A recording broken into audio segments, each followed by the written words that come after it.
আসসালামু আলাইকুম deer job seeker, চলুন আমরা ৪৫তম BCS এর একটি লিখিত কোশ্চেন নিয়ে পড়াশুনো করি।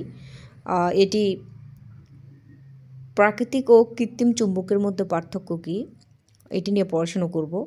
প্রাকৃতিক চুম্বক যেটি, সেটার নির্দিষ্ট কোনো আকার নেই, কিন্তু কৃত্রিম চুম্বকের নির্দিষ্ট আকার থাকে।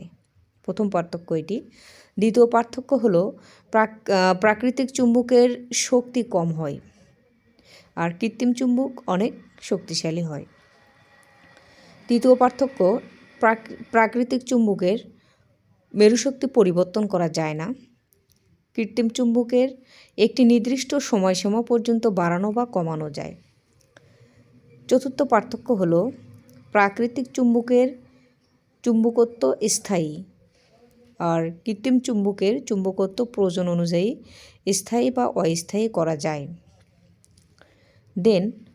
৫ নম্বর পার্থক্য, প্রাকৃতিক চুম্বক সাধারণত ব্যবহারিক কাজে লাগে না এবং কৃত্রিম চুম্বক বিভিন্ন যন্ত্রে ব্যবহার করা হয়।